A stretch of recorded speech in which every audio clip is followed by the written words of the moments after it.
ఖమ్మం జిల్లా ఏన్కూరు మండలం కొత్తమేడేపల్లి గ్రామానికి క్రైస్తవ సేవా సంస్థ క్రిస్టియన్ సర్వీస్ యూనిట్ మరియు సెయింట్ మేరీ మిషన్ హాస్పిటల్ వారి సహాయ సహకారాలర్థం ఉచిత వైద్య శిబిరం ఏర్పాటు చేసి వారికి ఆరోగ్య పరీక్షలు నిర్వహించి ఉచితంగా మందులు పంపిణీ చేసి మరియు వారు కట్టుకొనుటకు నూతన వస్త్రములు, పిల్లలకు బిస్కెట్లు, చాక్లెట్లు, మిఠాయిలు అందించారు. మరియు వారు కుట్టుకొనుటకు త్వరలోనే మిషన్లు ఏర్పాటు చేస్తామని హామీ ఇచ్చారు. ఈ కార్యక్రమంలో ప్రాక్లిన్ వారి సతీమణి Shrimati Krishnakumari, Saint Mary mission hospital సిబ్బంది doctor Chenchana, K John Peter, S Jaipal, NGO Maratnamma స్వచ్ఛంద సేవా సొసైటీ నిర్వాహకులు శ్రీనివాస్, గ్రామస్తులు తదితరులు పాల్గొన్నారు. అప్పుడు దయ్యాలు, చెడు శక్తులు ఉంటే వాటి మీద కూడా ఆయన చేయగలడు. మనకు చాలా రకరకాల రోగాలు అవుతాయి కదా, జబ్బుకు ఆ జబ్బుకిని కూడా ముట్టి బాగుతుంది అధికారం ఊరికి మిందే వచ్చి చాక్లెట్లు, బిస్కెట్లు ఇస్తాం. ఆ చాక్లెట్ చిన్నపిల్లకి బిస్కెట్ కి ఏదైనాకి అలాగనే మీ అందరికి చీరలు ఇద్దామని. థ్యాంక్ యూ మనోహర్ గారు, ప్రసాద్ గారు. వాళ్ళు స్టార్ట్ చేసిన దానికి ఈ రోజు మనం ఈ చీరలు తీసుకురావడం కదా. ఆసుపత్రిలో మీకు ఏదన్నా అవసరమైన ఆపరేషన్లు చేయించడానికి మేము సిద్ధంగా. కుట్టు మిషన్ కార్యక్రమం తెలుసుకుని ఈ అడవి బిడ్డలకు కుట్టు మిషన్ కి సంబంధించిన ఏర్పాటు చేయడం, అదేవిధంగా వారికి ఒక వృత్తి కల్పించడానికి వచ్చిన వీరందరికీ మనందరి తరఫున ప్రత్యేక వందనాలు. ముఖ్యంగా ఈ ఒక్క గ్రామం గురించి 1 నిమిషంలో పూర్తి వివరాలు చెప్తాము. వీళ్ళు వచ్చి 10 సంవత్సరాల పైన అయింది. ఇప్పటి వరకు వీళ్ళని వెలికి తీసి వీళ్ళని గుర్తించి వీళ్ళకి ప్రభుత్వానికి ఇస్తారా. ముందు ఒక మిషన్ ఇస్తా ఉంది, ఇంకోటి కావాలని అడుగుతున్నారు కదా.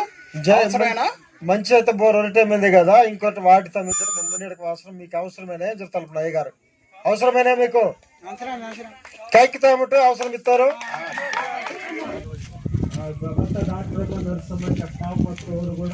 తలపట్టి మమ్మ సాయం దిగుతాం. చెప్పండి, పాస్టర్ గారు వచ్చా తెలుసా? ఏసయ్యా ముందే తెలుసా? ఓ వెరీ గుడ్, పాస్టర్ గారు మంచి పని చేశారు. మా ఉండే మా క్లాస్కి ఎత్తా అక్కడి నుంచి తెలుసా. మీకు ఒక్కొక్కటి మేలు జరుగుతుంది కదా, దేవుని తెలుసుకున్న కానీ ఇంజే కదా మీ కూరలు మమ్మ చిన్న చిన్నగా తుంగరు వేస్తాము. ఇంతకు ముందు వచ్చారు హాస్పిటల్ డాక్టర్ గారు వచ్చారు, చూశారు. ఇప్పుడు మళ్ళీ మీరు ఉండి కుట్టుకోవాలా, కుట్టు నేర్చుకోవాలా, కుట్టుకోవాలా అని చెప్తున్నాం. ఇక బాధ్యతకు ఈ మిషన్ కుట్టడం కూడా మారత్నమ్మ స్వచ్ఛంద సేవా సొసైటీ అనే ఒక ఎన్జిఓగా రిజిస్టర్ చేసుకుని వీళ్ళకి చేయూతను అందిస్తూ గత 3 సంవత్సరాల నుంచి నేను వీరికి చేయూతను అందిస్తున్నా. మన యొక్క సేవలను గుర్తించి ఈ పాస్టర్ గారు లాంటి వాళ్ళు వచ్చి వీళ్ళు కూడా చేయూతను అందించడం వల్ల ఈ రోజు ఇలాంటి ఉన్నతమైన వారి స్థితికి ఇలా బ్రతుకులు వచ్చినాయి. ఇప్పటి వరకు ప్రభుత్వం వీళ్ళకి ఎటువంటి చేయూతను అందించడం లేదు. వీళ్ళకి నీటి అవసరత ఉంది, కరెంటు అవసరత ఉంది, అదేవిధంగా రోడ్డు మార్గాల వసతి అవసరమై ఉంది. మేము ఎస్సీ/ఎస్టీ కమిషనర్ ని, నేషనల్ కమిషన్ గారిని ఢిల్లీకి దరఖాస్తులు పెట్టినా గానీ ఈ ప్రభుత్వం ఇప్పటి వరకు ఎటువంటి చేయూతను అందించడం లేదు. కానీ మీలాంటి వాళ్ళ దాతల వల్ల వీళ్ళు బ్రతుకుతున్నారు. వీళ్ళు కోటా బియ్యం ఈ ఊళ్ళల్లోకి వెళ్ళి కొనుక్కొచ్చుకొని నాలాంటి వాళ్ళు తీసుకొస్తున్నా కానీ ఆ కోటా బియ్యం పట్టుకొని కూడా ఉచితంగా వచ్చిన వాహనాలను నిలవేస్తూ అనేక ఇబ్బందులు పెడుతున్నారు. కానీ ఇటువంటి ప్రజలకి చేయూతను అందించడం కష్టంగా ఉంది. మన భారత రాజ్యాంగం ప్రకారం ప్రతి వ్యక్తి ఎక్కడైనా జీవించవచ్చు. కానీ ఎక్కడి నుంచో వచ్చినారు, వాళ్ళకి ఎందుకు ఇవ్వాలని చెప్పేసి కూడా ఇష్టానుసారంగా ఉంటున్నారు. అయినా సరే మీలాంటి దాతలు వచ్చి చేయూతను అందిస్తున్నందుకు మా సంస్థ తరఫున, మారత్నమ్మ స్వచ్ఛంద సేవా సొసైటీ తరఫున మీ అందరికీ పాదాభివందనాలు, మా గ్రామం తరఫున, మా తరఫున. కాబట్టి మీరందరూ కూడా పాస్టర్ గారు, దాతలు, డాక్టర్ గారు అందించే సేవలు వినియోగించుకోవాలని మీకు ప్రత్యేకంగా నేను తెలియజేస్తున్నాను.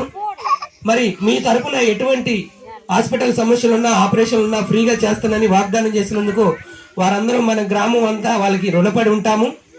నేను ఈరోజు ఒక ఎమ్మెల్యే గారితో ఇంటర్వ్యూ ఉంది, నేను ఇప్పుడు వెళ్తున్నందుకు నన్ను మన్నించాలి. నేను ఈ కార్యక్రమం మీరు వస్తున్నారని ప్రత్యేకంగా వచ్చాను.